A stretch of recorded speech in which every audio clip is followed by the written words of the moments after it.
Os usuários de drogas da Cracolândia estão agora na Praça do Cachimbo, na esquina com a Rua Helvétia. É a quarta vez que eles são deslocados pela região da Luz por policiais militares e guardas civis. Desta vez a retirada foi tranquila, sem confronto.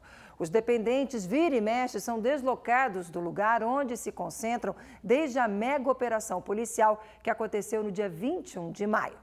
Para falar sobre esse assunto, a gente recebe hoje aqui o Ariel de Castro Alves. Ele é advogado e membro do Conselho Estadual de Direitos Humanos. Ariel, boa tarde, obrigado por ter aceitado o nosso convite. Boa tarde, Márcia. Boa tarde a todos os telespectadores da TV Brasil. Essa semana, o Conselho e ainda outras entidades, no total de 8 entidades, divulgaram um balanço sobre o programa Redenção. E esse balanço, a princípio, não foi muito positivo. Eu queria ouvir melhor a avaliação sua para esse programa. As entidades de direitos humanos, também os conselhos, como o Conselho Regional de Medicina, Conselho de Enfermagem, Conselho Regional de Psicologia, o próprio Conselho Estadual de Direitos Humanos, todos estão acompanhando e fiscalizando o programa Redenção. Até porque, quando aconteceu a operação na Cracolândia, no final de maio, esse programa não tinha sequer sido lançado oficialmente. E até hoje nós não temos um parâmetro, um marco legal desse próprio programa. Então, as entidades ainda não têm total conhecimento do funcionamento desse programa. Mas essa fiscalização tem sido realizada a partir dos hospitais psiquiátricos que são parceiros desse programa e também através dos próprios serviços que foram implantados pela Prefeitura ali na região da Cracolândia. O que vocês perceberam?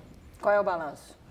A principal questão é a falta de projeto individualizado, terapêutico das pessoas que estão sendo encaminhadas para a chamada internação compulsória, voluntariamente ou involuntariamente, ou até por decisão judicial. Muitas pessoas têm saído desse período de 30 a 45 dias, que acabam passando só por um processo de desintoxicação, mas depois não há nenhum trabalho com as próprias famílias. Famílias até reclamam que sequer conseguem visitar os seus filhos, os seus familiares aí nesse período de internação nesses hospitais. E não há um trabalho também para a inclusão social dessas pessoas. Então elas ficam lá 30 a 45 dias, depois saem sem nenhum tipo de oportunidade, sem nenhuma atuação para que elas tenham um respaldo familiar e da própria rede de assistência social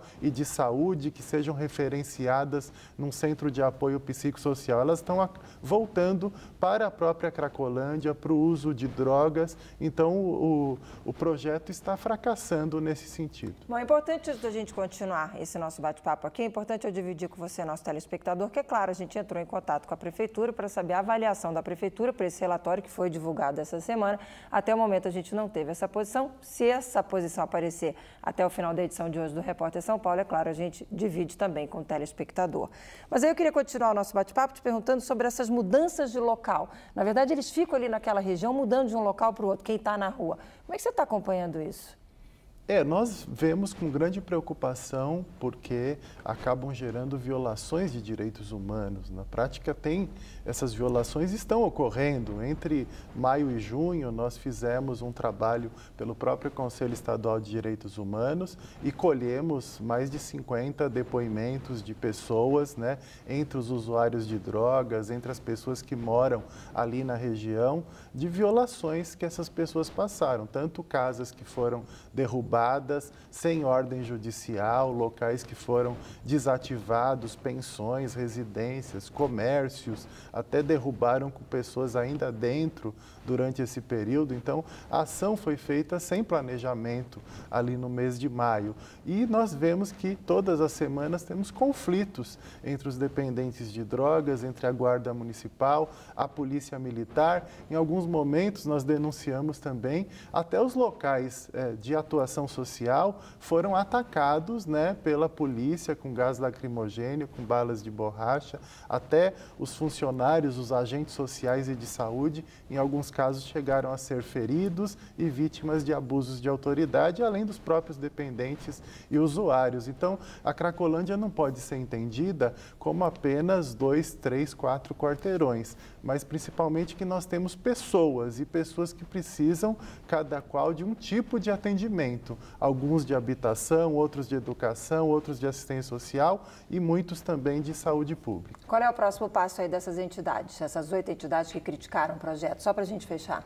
Nós estaremos aí sempre se reunindo com a própria Prefeitura Municipal, com o Ministério Público, com a Defensoria Pública. Nós queremos mais transparência no acompanhamento dessas ações. O prefeito João Dória disse em maio que a Cracolândia tinha acabado, assim como o governador Geraldo Alckmin disse isso há 6 anos atrás. E na prática nós vemos que o problema tem até se agravado em algumas situações, aumentando a própria criminalidade na região central e disseminando mais de 20 Cracolândias por vários bairros de São Paulo. Então, nós precisamos estar atentos e é necessário toda a transparência por parte dos órgãos públicos. Ariel de Castro Alves, obrigada pela participação, assunto seríssimo. Claro, nós também na imprensa estamos atentos, o Repórter São Paulo acompanhando. É claro, a gente volta a falar sobre o assunto. Por enquanto, obrigada, uma boa tarde para você, até uma próxima oportunidade. Obrigado a você e a todos os telespectadores e a equipe da TV Brasil. Sobre a crítica feita agora há pouquinho antes do intervalo pelo conselheiro do CONDEP, que é o Conselho Estadual dos Direitos Humanos, em relação ao programa Redenção, a Prefeitura da capital disse que todos os ajustes citados serão cumpridos.